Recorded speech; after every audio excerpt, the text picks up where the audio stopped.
इस मर्तबा फिर से एक वीडियो जो वायरल होती है जिसमें एक खातून को मुफ्ती साहब कुछ बोसों का नार दे रहे हैं। उसने मुझे दावत दी अपनी मजलूमियत में, 20,000 दिरहम भी गए और उसके बाद इस काम में भी लगा दिया। जब तो ये बच्ची मुझे इशारा करते हुए आई, जब आई यकीन करें मेरे गले से लग के इतनी रोई, वो इतनी रोई कि मेरी ये जगह सारी उसके आंसुओं से तर हो गई। आप उनको कहीं अलग बुला लेते कि ऐसी क्या जरूरत आन पड़ी कि जनाब को खुद नाइट क्लब जाना पड़ा। जो बच्चे क्लब में जा रही हैं, जो बच्चा डिस्को क्लब में जा रही हैं, इन सब के 2 महीने का वीजा दिया जाता है। किंदील बलोच वाला मामला भी हमारी गलती था, चूंकि सराकी बोल रही थी, मिन्ना समाजत कर रही थी।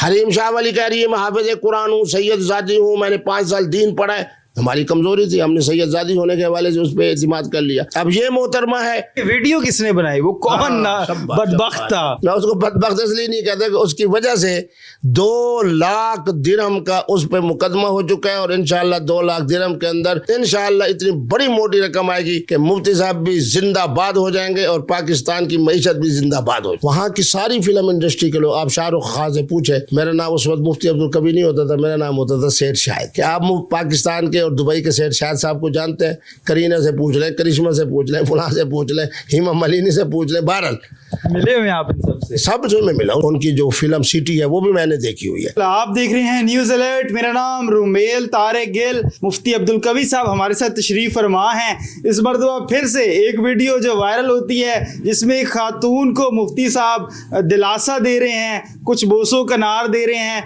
तो उसमें कुछ इतराज़ात भी उठाए गए, पर मुफ्ती साहब का उसके ऊपर क्या नैरेटिव है आए जानते हैं खुद मुफ्ती साहब की जुबानी। ये एक मोहतरमा है, इसके वालिद के साथ मेरा बहुत अच्छा ताल्लुक रहा, बहुत बड़े अफीसर थे पुलिस के अंदर, एक साने के अंदर दुनिया से चले गए। अब मुझे बताएं कि जिसके बाप के साथ एक मेरी बेतकल्लुफी हो, दोस्ती हो, वजारत दाखिला की तरफ से, इत्तेहाद बैरुल मुस्लिमीन की तरफ से, अमन कमेटी के हवाले से उनके साथ मेरा उठना हो, बैठना हो और बड़े दीनी ज़ौक़ के थे। तो इसके बाद ये है कि उनकी बेटी मुझे दुबई में फ़ोन करती है कि मुफ्ती साहब मैं दुबई में आई, मेरे साथ एक तो इन्होंने ये धोखा किया कि 20,000 दिरहम मुझसे लिए और कहा कि मैंने इनको कहा कि मुझे यहाँ आप बना दो ब्यूटी पार्लर, वो पैसे भी इनके पास है। फिर उसके बाद बड़े ख़ानदान की है, जहाँ आपको पता है जो पुलिस ऑफिसर की बेटी होगी उसकी कद्दो कामत भी अल्लाह ने उसी तरह दी होगी, मुझसे भी 3-4 उंगल बड़ी। मुझे कहने लगे जी ये मुझे ले जाते हैं दूसरे तीसरे एक क्लब में जो डिस्को क्लब है। अब मुझे बताएं कि एक बच्ची जिसके बाप के साथ मेरा एक ताल्लुक रहा और बहुत बड़ा खानदान, उसने मुझे दावत दी अपनी मजलूमियत में, 20,000 दिरहम भी गए और उसके बाद इस काम में भी लगा दिया। जबकि वो बेचारी बच्ची इंतहाई इसको वो समझ रही थी कि इन्होंने मेरे साथ बहुत ज्यादा जुल्म किया क्योंकि खानदानी बच्ची है, शरीफ बच्ची है। मैंने उसको कहा कि क्लब कितने बजे खत्म होगा? उसने कहा जी 4 बजे। मैं हल्फन कह रहा हूँ कि मैं 4 से 10 मिनट पहले पहुंचा। जैसे ही मैं पहुंचा तो मैंने देखा तो तूफान बदतमीजी। बहरहाल उसके बाद मैं एक जगह सोफे पे बैठा तो ये बच्ची मुझे इशारा करते हुए आई, जब आई यकीन करें मेरे गले से लग के, अब वो मेरी भतीजी है जिसके वालिद के साथ मेरा एक ताल्लुक है। जो आदमी इतराज करे वो ये समझे कि मुफ्ती अब्दुल कवी की उम्र इस वक्त 68 साल है, मैं नाना भी बन चुका हूँ, दादा भी बन चुका हूँ, परनाना भी बन चुका हूँ। अब मेरे ज़हन के अंदर उसके वालिद की अजमत है, मेरे ज़हन के अंदर ये है कि उसकी बेटी है तो मेरी भतीजी है और मेरी बेटी है। जैसे ही वो आई ना बख्ताली, आप उनको देख ले तस्वीर को, इतनी रोई, वो इतनी रोई कि मेरी ये जगह सारी उसके आंसुओं से तर हो गई। अब मैंने उसको दिलासा देने के लिए, आप मुझे बताएं, आप भी बच्चों वाले हैं, देखने वाले भी बच्चे वाले होंगे, अब दिलासा देने के लिए मैंने उसकी कमर पे जब हाथ रखा तो आप खुद देख लें कि उसने उससे ज्यादा दिलासा के लिए या मुझसे मिलने के लिए या मुझे एक बुजुर्ग समझते हुए या मुझे अपना चच्चा समझते हुए या मैं अपने लिए मुझे समझते हुए कि मुफ्ती साहब की बरकत से मैं जो है अपने इस अजाब से भी बच जाऊंगी और दूसरा है कि मेरे पैसे भी जनाब मुझे मिल जाएंगे। अब वो मुझे बाबा समझ रही है, चच्चा समझ रही है, मैं उसको भतीजी और बेटी समझ रहा हूँ। उसके बाद जब उसने रोना बंद किया, अब आप मुझे बताएं कि मुफ्ती अब्दुल, अगर इसमें देखा जाए, चले आप कह रहे हैं जी आप रेस्क्यू करने गए, उनकी मदद के लिए गए, तो आप उनको कहीं अलग बुला लेते या उनको वहां कैद करके रखा गया था कि ऐसी क्या जरूरत आन पड़ी कि जनाब को खुद नाइट क्लब जाना पड़ा? क्योंकि वो लाइट, डिम लाइट्स और उसमें आप जैसी शख्सियत, अगर हम कहेंगे चले मजहबी शख्सियत, कुछ लोग एतराज करते हैं आपको मजहबी शख्सियत भी कहने पे, चले फिर भी हम तो कहते मानते हैं आपको, کو, آپ گئے ہوئے ہیں وہاں بیٹھے ہوئے ہیں, پر نائٹ کلب آپ کو نہیں لگتا آپ کو زیب نہیں دیتا تھا جانا؟ میرے بیٹے اللہ تمہیں خوش رکھے, تم نے آج اتنے بڑے ظلم سے جناب میں کہتا ہوں پردہ اٹھایا ہے. خدا کی قسم, خدا کی قسم, خدا کی قسم, پاکستان غریب ملک بھی ہے, پاکستان کے اندر رہنے والے لوگ غریب بھی ہے. 2 مہینے کا کنٹریکٹ ہوتا ہے. اب میں ہر چیز بتا دیتا ہوں, میں تو کھلی کتاب ہوں. جو بچے کلب میں جا رہی ہیں, جو بچہ ڈسکو کلب میں جا رہی ہیں, ان سب کے 2 مہینے کا ویزا دیا جاتا ہے. اس کے گھر والوں کو 2 لاکھ 3 لاکھ روپے پیشگی دے دیے جاتے ہیں. میں یہ نہیں کہتا کہ اس کی ماں کو, کیونکہ ماں اور بیٹی کا ایک بڑا تقدس ہے. بہرحال جو بھی اس کی سرپرست ہے, یہ جب بیچاری وہاں اترتی ہیں, ایک ایک گھر کے اندر 10-10 12-12 بچیوں کو رکھا جاتا ہے. ایک ویگن آتی ہے شام کو 6-7 بجے, وہ ان سب کو ایسے لے جاتی ہے جیسے کہ بکریاں اور بھینسوں کو لوڈ کر کے جناب ہم صوبہ خیبر پختونخوا کی طرف بھیجتے ہیں. وہاں کلب میں یہ چلی جاتی ہے. وہاں جانے کے بعد رات 4 بجے تک ان بیچاروں کو جناب سٹیج کے اوپر جس طرح ایک مزدور کو مزدوری پر لگا دیا جاتا ہے, ان بیچاروں کو اس طرح وہاں لگا دیا جاتا ہے. اس کے بعد 4 بجے کے بعد پھر ان کو قید و بند کی طرح, جس طرح کہ کوئی آدمی اپنا جیل سے مجسٹریٹ صاحب کے پاس آ رہا ہے, خدا کی قسم یہی کیفیت. ویگن ہوتی ہے, اس میں پھر ان بیچاری بچوں کو بند کر دیا جاتا ہے, اور بند کر دینے کے بعد پھر آ کے ان کو ایک مکان کے اندر رکھا جاتا ہے. کسی کو ملنے کی اجازت نہیں, کوئی آدمی جناب ان سے ملاقات نہیں کر سکتا.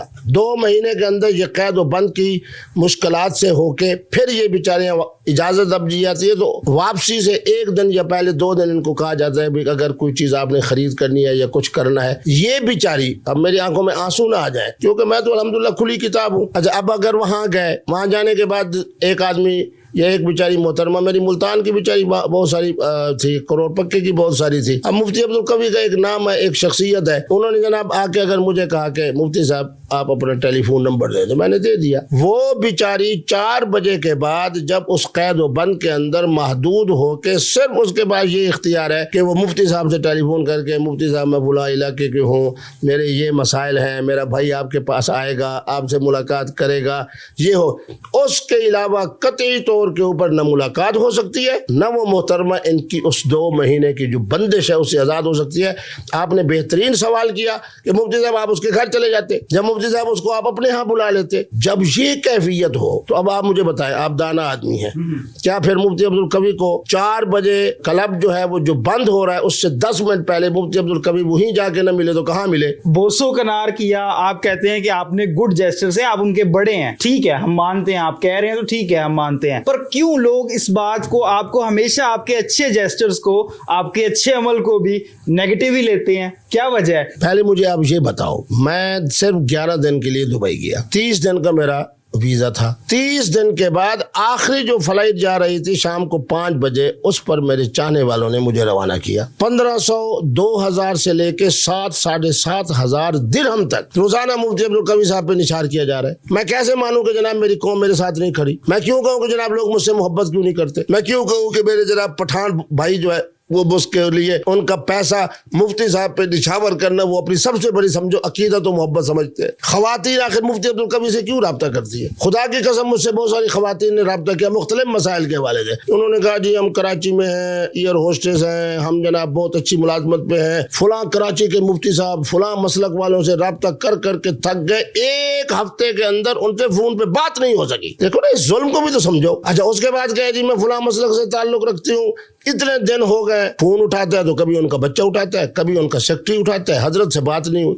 چلو ہفتے کے بعد منت سماجت کر کے جی میں کراچی سے ہوں, میں ایئر ہوسٹس ہوں, میرا اپنا ذاتی مسئلہ ہے, قبلہ مفتی صاحب کا بڑا نام ہے, ان کو ہفتے کے بعد جناب مفتی صاحب نے فون اٹھایا, بات سنی, ابھی آدھا منٹ, کہا کہ دارالفتاء میں لکھ کر بھیج دو, آپ کو جواب مل جائے گا. اس نے کہا کہ اس دارالفتاء کو بھی میں نہیں مانتی, اس مفتی کو بھی نہیں مانتی. مفتی عبدالقوی کی یہ خصوصیت ہے خدا کی قسم کہ اگر 30-34 گھنٹے میں فون نہ اٹھاؤں, آپ خود تجربہ کر لو, مجھے پتہ ہی نہیں ہے کہ کیوں فون میں اس لیے نہ اٹھاؤں, خدا نہ خواستہ میں نادہند نہ ہوں. فون میں اس لیے نہ اٹھاؤں کہ لوگوں کے ہاں جناب میرے یہاں نفرت کو پیدا ہو گئی ہے. فون میں اس لیے نہ اٹھاؤں خدا نہ خواستہ لوگ مجھے جناب خدا نہ خواستہ نفرت کرتے ہوئے گالیں نہ دینے شروع کر دے. تب 1 بجے کہہ رہی ہے السلام علیکم مفتی صاحب. مفتی صاحب آپ خود بول رہے ہیں؟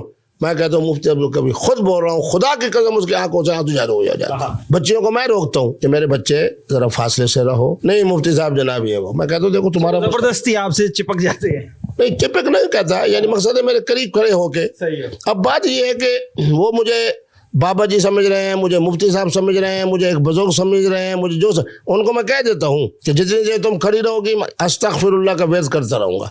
दूसरा ये है कि मेरा मुस्तकबिल कोई नहीं, मैं तो अल्हम्दुलिल्लाह जिंदगी गुजार बैठा हूँ, और उसके बाद अल्लाह ने मुझे बच्चे बच्चे बच्चों के बच्चे भी दे दिए हैं, तुम्हारा मुस्तकबिल है। लेकिन इसके बावजूद एक बच्ची मेरे साथ बैठ के अपनी तस्वीर खिंचवाना या सेल्फी खिंचवाना अपने लिए एजाज समझती है। अब मुझे आप बताएं कि दो चीज, पहले मैंने कहा कि दो बुराइयों में से कम का इंतखाब करो बड़े, अब मैं उसको धिक्का दूं, उसका दिल तोड़ूं, उसको को दफा हो जाओ, उसको को ये बड़ा गुनाह है।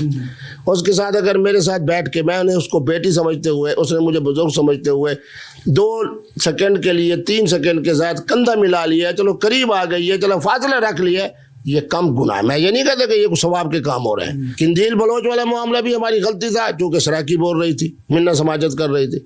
हरीम शाह वाली कह रही है मैं हाफिज कुरान हूँ, सैयद ज़ादी हूँ, मैंने 5 साल दीन पढ़ा है। हमारी कमजोरी थी, हमने सैयद ज़ादी होने के हवाले से उस पर एतमाद कर लिया। अब ये मोहतरमा है, इसका वालिद मेरा अजीम तरीन दोस्त था, और जनाब उसको मैंने भतीजी समझ के ये गलतियाँ। ये जो खातून थी जिनकी वीडियो जो बोसो कनार होता है, मीडिया पे ऐसा लिखा गया कि बोसो कनार मुफ्ती अब्दुल कवी देखे गए, नाइट क्लब में देखे गए, अब उनको आप कहते हैं कि मैंने रेस्क्यू करने के लिए, उनको दिलासा देने के लिए गया, अब क्या उनका हल निकाला, कोई किया उनके लिए आसानी पैदा भी किया आपने? शब्बाश शब्बाश, माशाल्लाह, मुझे तुम्हारी ज़ियानत को सलाम पेश करना चाहिए। उससे अगले दिन उनकी तरफ से वकालतनामा लिया। ऐसे जनाब वो कला जिनकी 19 रुकनी कमेटी है जो इसी तरह के क्राइम्स को देखते हैं, रात में मेरी बात हुई, क्योंकि बच्चे से सिर्फ टेलीफोन पे बात हो सकती है, मुलाकात नहीं हो सकती, ना वहाँ मुलाकात हो सकती है सिवाय क्लब के अगर जाए। अच्छा, अब वो बेचारी को ये फायदा हो गया कि अब वो क्लब नहीं जा रही मेरे उस प्रोग्राम की बरकत से। दूसरा ये है कि उनके 20,000 दिरहम के हवाले से मुकदमा चला हुआ है, थाने के अंदर रपट हो चुकी है। इंशाअल्लाह अज़ीज़ हमारी वो बच्ची 2 महीने जैसे वीज़े के मुकम्मल होंगे इज़्ज़त के साथ एहतराम के साथ वापस भी आएगी, और वो 20,000 दिरहम इंशाअल्लाह लेकर आएगी। अच्छा, वो आप कहते हैं वो जो जफ्फी थी वो बड़ों वाली थी, आपने अदबी तौर पे उनको दिलासा देने के लिए डाली थी? मैं बता देता हूँ यार, देखो मेरी बात सुनो, मैं बड़ी खुली किताब हूँ। जब वो रोने लग गई तो मैंने उसे तसल्ली देने के लिए हाथ रखा, उन्होंने, आप देख लें कि जिस तरह मैंने हाथ रखा है उससे ज़्यादा घुटन के साथ उन्होंने रखा है। उसके बाद मैंने उसका माथे पे बोसा दिया, हालांकि ये वीडियो पे नहीं है, मैं गलत बयानी इसलिए नहीं करता कि जनाब मैंने, ये वीडियो किसने बनाई, वो कौन बदबख्त था? वो बदबख्त नहीं था, मैं उसको बदबख्त इसलिए नहीं कहता कि उसकी वजह से 2 लाख दिरहम का उस पर मुकदमा हो चुका है, और इंशाअल्लाह 2 लाख दिरहम के अंदर मुफ्ती साहब के लिए अल्लाह इतनी आसानियाँ पैदा कर देंगे कि आपकी वजह से, मैंने मजाकन कहा, मैंने कहा इतनी रकम आ जाएगी, क्योंकि उसके क्लब के खिलाफ हुई, उसके खिलाफ हुई, जिसने वीडियो बनाई, 5 लोगों के खिलाफ इस वक्त मुकदमा है, चल रहा है, 19 वो कला उसको देख रहे हैं। इंशाअल्लाह इतनी बड़ी मोटी रकम आएगी कि मुफ्ती साहब भी जिंदाबाद हो जाएंगे और पाकिस्तान की मईशत भी जिंदाबाद हो जाएगी। अच्छा, आप इकोनॉमी को भी फायदा देने वाले हैं पाकिस्तान? हाँ, जब देखो बैरूनी दुनिया से पैसा आए तो मईशत को फायदा ही है ना, आखिर दिरहम आएंगे या डॉलर आएंगे। अच्छा, माना ये है कि मैंने उसके पेशानी पे बोसा दिया, फिर उसके बाद मैंने उसके गर्दन पे बोसा दिया, हालांकि ये दोनों चीजें कैमरे में नहीं है, लेकिन मैं बता रहा हूँ। उसके बाद मैंने उसके कान में कहा कि मेरी बेटी, तुम्हारा बाप बड़ा अजीम था, तुमने मुझे उसी निस्बत से बुलाया है, इंशाअल्लाह आज के बाद तूने अपने आप को यतीम नहीं समझना। हाँ, मेरी आंखों में आंसू आ जाए, तूने आज के बाद अपने आप को यतीम नहीं समझना, मैं तेरा बाबा भी हूँ, मैं तेरा चचा भी हूँ, इंशाअल्लाह एक एक दिरहम भी तुझे वापस दिलवाऊंगा और तुझे बाइज्जत जिंदगी की तरफ भी लेके जाऊंगा। ये जो आपको उसमें जो मुआवजना आपने हद तक इज्जत का दावा किया है दुबई में, उधर उसमें से जो पैसे ढेर सारे जो आप कहते हैं मैंने मौशी इकोनॉमी में पाकिस्तान की ऐड करने हैं, उस दोशीजा का भी उसमें कुछ हिस्सा है? ये बड़ी आला यार, तो बड़े दाना आदमी, बड़े मजा आ रहा है, खुदा की कसम। मैंने उसको कहा, मैंने कहा कि तुम्हारा जो केस है वो तो इंशाल्लाह चल रहा है और कामयाबी होगी। मैंने कहा कि देखो, मैंने 2 चीजें उसको कही, और उस बच्चे ने उसी वक्त मुसल्ला बिछा के 2 रकात नफल पढ़ी। मैंने कहा शुक्र है कि मेरा चेहरा सामने आया, तेरा चेहरा नहीं आया, इस पर अल्लाह का शुक्र अदा कर। दूसरा मैंने कहा कि मेरी बच्ची, अल्लाह का कुरान कहता है कि माल गनीमत में खुम्स होता है, जो रकम आएगी 5वां हिस्सा तेरा होगा। क्या बात? तो वो मुस्करा पड़ी, उसने कहा नहीं, आपको अल्लाह ने बहुत कुछ दिया, तो मुझे भी अल्लाह ने बहुत कुछ दिया है। तो बहरहाल अब वो बच्ची मुस्कराती हुई, बाइज्जत जिंदगी गुजारते हुई, अपने 20,000 दिरहम को वसूल करके, अगर मुफ्ती अब्दुल कवी के राब्ते पर, बरकत पर ये सारे काम हो जाते हैं, तो मुझे ये कहो कि पूरी जिंदगी आपको दुआएं देगी। मैं वही कुरान से पूछ रहा हूँ ना, वतआवनु अलल बिर्रि वत्तक़वा है, या जिन लोगों ने इसको बुरा समझा है उनको इस हकीकत के बाद क्या समझना चाहिए कि मुफ्ती अब्दुल कवी ने अपनी भतीजी से, अपनी बेटी से, जिसका बाप बड़ा अजीब इंसान था, बहुत बड़ा खानदान है। हज़रत साहब, लास्ट सवाल है, آپ کے پاسٹ سے جڑی ہوئی ایک بڑی شخصیت حریم شاہ صاحبہ، انہوں نے آج سے 1-2 دن قبل انہوں نے ایک ٹویٹر پہ پوسٹ کیا ہے کہ مجھے انڈیا کا ایک بڑا شو ہے بگ باس، وہاں سے آفر ہے، اور انہوں نے اپنے پیار کرنے والوں سے پوچھا ہے کہ مجھے جانا چاہیے کہ نہیں جانا چاہیے. تو آپ سے زیادہ تو میرے خیال میں انہیں پیار کرنے والا کوئی نہیں ہے. تو کیا مشورہ دینا چاہیں گے ہمارے پلیٹ فارم کے تھرو؟ میرے بچے بگ باس کو میں نے اپنی آنکھوں سے جا کے 1982 سے لے کے سن 2000 تک میں ہر سال انڈیا جاتا رہا ہوں سوائے کشمیر کے. 18 دفعہ میں گیا ہوں. اور میرے میزبان کون ہوتے تھے؟ اب آپ بچے ہو، میں تو کھلی کتاب ہوں. جو فلم انڈسٹری کے سب سے بڑے بروکر تھے نعیم بھائی، وہ میرے میزبان ہوتے تھے. وہاں کی ساری فلم انڈسٹری کے لوگ، آپ شاہ رخ خان سے پوچھے، میرا نام اس وقت مفتی عبدالکبیر نہیں ہوتا تھا، میرا نام ہوتا تھا سیٹھ شاہد. کہ آپ پاکستان کے اور دبئی کے سیٹھ شاہد صاحب کو جانتے ہیں؟ کرینہ سے پوچھ لیں، کرشمہ سے پوچھ لیں، فلاں سے پوچھ لیں، ہیما مالنی سے پوچھ لیں. بہرحال ملے ہوئے آپ ان سب سے میں ملا ہوں صاحب نے سیٹھ کے طور پہ. ہاں سیٹھ شاہد کے طور پہ. سیٹھ تو بڑا کچھ لیتے نہیں ہیں، دیتے نہیں ہیں.